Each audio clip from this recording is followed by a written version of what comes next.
Bonjour et bienvenue sur ce deuxième module de formation en Cisco Prime Infrastructure. Sur ce deuxième module, nous allons nous intéresser particulièrement à la création, à l'import des équipements et le monitoring dans Cisco Prime. Donc pour ajouter des équipements, on va avoir plusieurs solutions, mais toutes se passent au niveau inventaire. Ici, inventaire et network device. Donc la première chose que l'on peut faire ici, c'est voir déjà les équipements qui sont déjà connectés sur le système.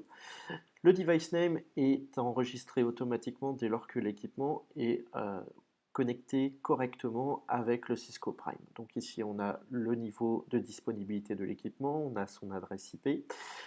Si je passe sur un des équipements, on a le cercle qui s'affiche, qui va nous emmener sur la fiche info 360 degrés, que l'on reverra plus tard. On va avoir l'admin status manage, ça veut dire que la connexion SNMP fonctionne correctement entre l'équipement et le réseau. Ensuite, on va voir l'inventaire, ici, le statut de l'inventaire, donc ici qui a été complété, depuis quand l'équipement a été enregistré, et ainsi que sa version. Donc si on veut rajouter un nouvel équipement sur le système, on clique sur Add Device. Ici, on a un formulaire qui nous demande l'adresse IP de l'équipement. Donc là, je vais renseigner un équipement qui n'existe pas, c'est juste pour un exemple. Le license level suivant, si vous avez des licences lifecycle ou assurance, ici, vous allez avoir la possibilité de choisir l'une ou l'autre des licences. Ici, on va être en licence full. Le Credential Profile, on va y revenir juste après. Le Credential Profile, c'est un profil qui va permettre de stocker toutes les informations de connexion à un équipement. Ça va nous éviter de le renseigner plusieurs fois sur l'interface. Là, dans un premier temps, on va le faire manuellement. Donc, en SNMP, vous avez le choix ici, soit en SNMP V2 ou V3. Donc, par exemple, si je passe en V3, ici, il va me demander le username. Donc là, c'est en fonction de la configuration qui a été faite sur l'équipement distant. Donc, je renseigne les différents champs. Une fois qu'on a renseigné la partie SNMP, on va pouvoir renseigner aussi la partie connexion à l'équipement, donc soit en Telnet, soit en SSH. Donc Telnet à proscrire. Ici, on passe en SSH, on met les équipements login et aussi enable. Si vous avez laissé activer le protocole HTTP/HTTPS sur l'équipement, vous avez la possibilité de vous connecter à travers ces protocoles. De même, si vous voulez connecter un équipement distant accessible depuis un tunnel VPN, ici vous avez la possibilité d'encapsuler toutes les demandes en VPN. Donc une fois que vous avez renseigné tous les éléments, vous cliquez sur Add, vous avez la possibilité de vérifier les credentials si vous le souhaitez. Donc voilà, mon équipement vient de s'afficher dans la liste. Reachability, on voit que le système n'est pas encore complètement découvert par le système, et là il vient de passer rouge tout simplement parce que l'équipement n'existe pas.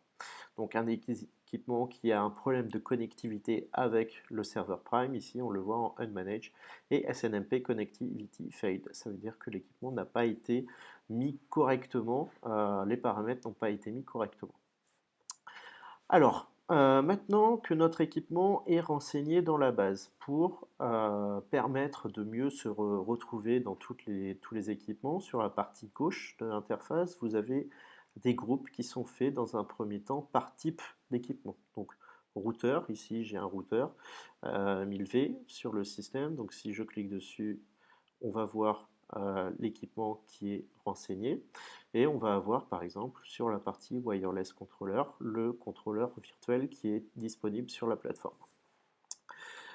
Pour avoir une vue hiérarchique, vous avez la possibilité de créer, enfin de rajouter les équipements dans ce qu'on appelle une location, donc une localisation qui va vous permettre de créer les maps réseau.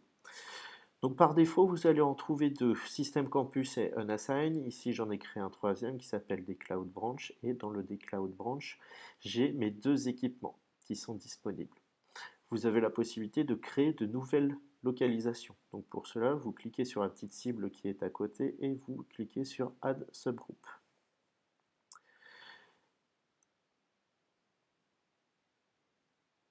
Voilà, le système vient de créer l'enveloppe. Là, il me demande les informations. Donc là, par exemple, je vais l'appeler formation. Le groupe parent, donc vous allez avoir la possibilité de faire une hiérarchie. Donc par exemple, ici, je vais faire un groupe parent qui va être sous le groupe des Cloud Branch. Voilà. Des Cloud Branch. On a la possibilité de mettre les équipements automatiquement dans ce groupe. Donc par exemple, si le device name contient un certain champ de caractères, vous avez la possibilité de les mettre automatiquement dedans. Donc par exemple, la localisation qui correspond à la localisation SNMP, vous pouvez vous baser sur cette information pour mettre les équipements dans le groupe. Donc là, en device name, par exemple, contain CSR, qui est le nom du routeur. Et là, je fais save. Vous avez la possibilité aussi de le faire ici manuellement. Voilà, je fais un save. Et là, j'ai bien mon équipement formation, enfin ma branche formation qui vient d'être créée. J'ai la possibilité de voir les équipements qui ont été mis automatiquement dans le système. Donc comme mon device name commence par CSR, il a bien été matché et se retrouve bien dans le bon groupe. Donc si je retourne sur la partie inventaire Network Device et que je vais dans Location, All Location des Cloud Branch, je vais retrouver mon groupe. Et dans mon groupe formation, je vais bien retrouver mon routeur qui est ici. Donc ça va être pour faire une hiérarchie, on va dire, de localisation, où sont connectés les équipements. Vous pouvez aussi faire une hiérarchie en fonction du type d'équipement ou tout type de hiérarchie que vous voulez en utilisant des champs qui sont appelés User Defined Field. Alors vous pouvez rajouter jusqu'à 4 champs par équipement. Donc de la même manière que pour les locations, si vous voulez créer un nouveau groupe, vous cliquez sur la cible vient créer l'enveloppe. Et là, par exemple, je vais l'appeler équipement critique.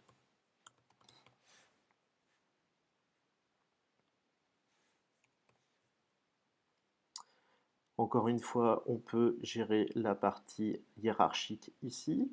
Donc là, ce n'est pas le cas.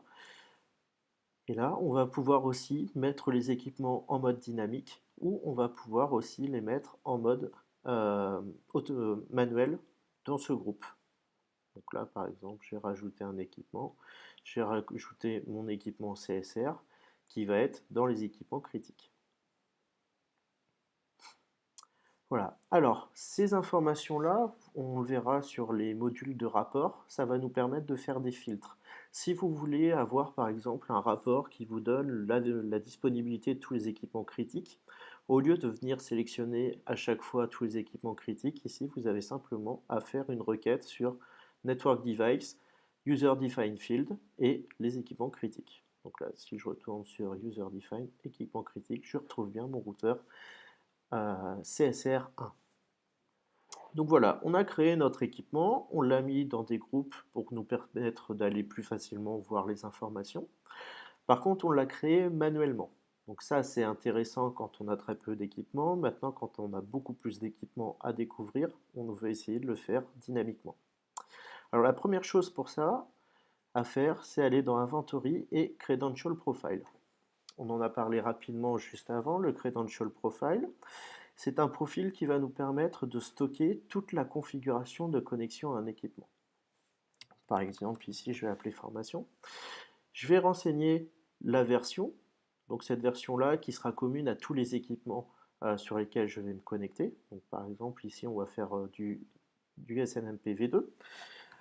En communauté, ici, vous renseignez la communauté qui est renseignée sur les équipements. Pareil sur la communauté privée.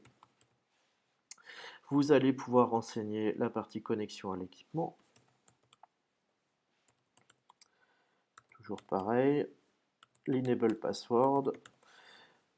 Si vous avez renseigné le HTTP, comme tout à l'heure, vous pouvez le faire, et l'IPsec à travers le VPN si vous le souhaitez aussi. Une fois que vous avez renseigné vos informations, vous faites save, et là, le profil vient de s'afficher. Alors ce profil, on peut très bien le réutiliser si on veut faire une découverte manuelle des équipements, donc add device, et ici je récupère mon credential profile. Et ce que vous voyez là, dès que j'ai sélectionné le credential profile, automatiquement tous les champs ont été renseignés. Donc ça vous évite de renseigner plusieurs fois les mêmes informations dans le système. Mais là, ce que l'on souhaite, c'est découvrir automatiquement tous les équipements, par exemple, d'un sous-réseau.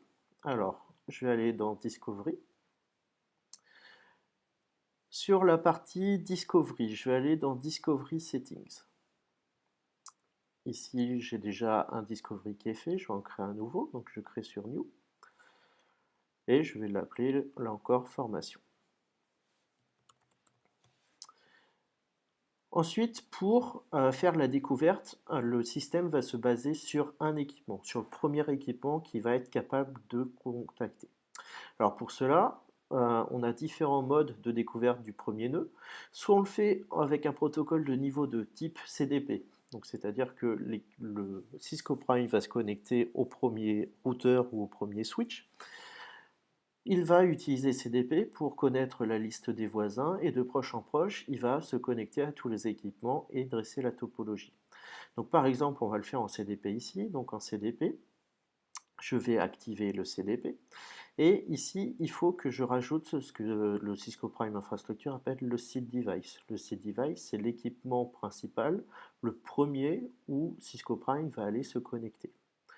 Donc, par exemple, ici, il va aller se connecter sur le seed device 10.1.1 et je veux qu'il me dresse la topologie à 4 sauts. Donc ça veut dire qu'à partir de 10.1.1, il va aller voir de proche en proche jusqu'à 4 voisins. Et je fais Save. Alors surtout, n'oubliez pas de sélectionner ici Enable Cisco Discovery Protocol. Vous pouvez le faire aussi par rapport à la table de routage pour vérifier tous les équipements. Donc par exemple, vous utilisez de l'OSPF, vous pouvez demander à Cisco Prime de détecter que les équipements qui sont en OSPF. Vous avez la possibilité ici de faire un filtre d'adressage IP. Par exemple, vous ne voulez pas qu'un sous-réseau soit découvert. Ici, vous avez la possibilité de le filtrer.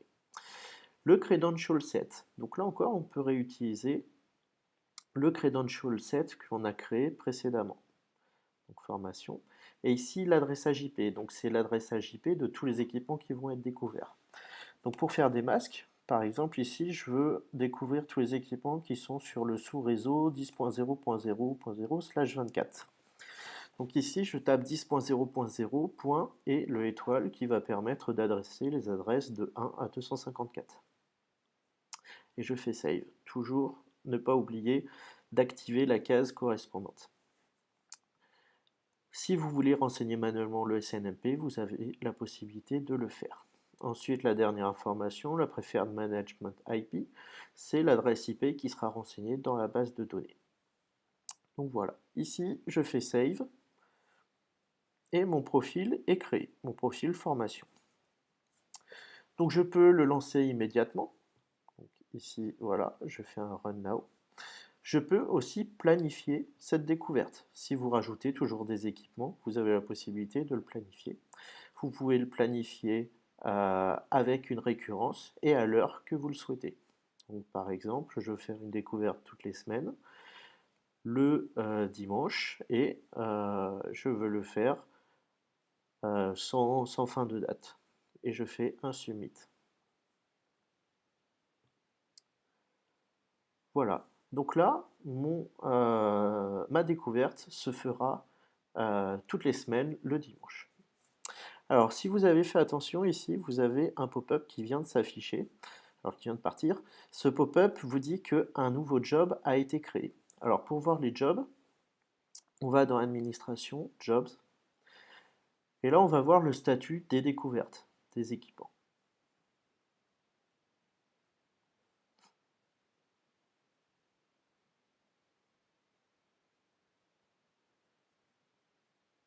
Voilà.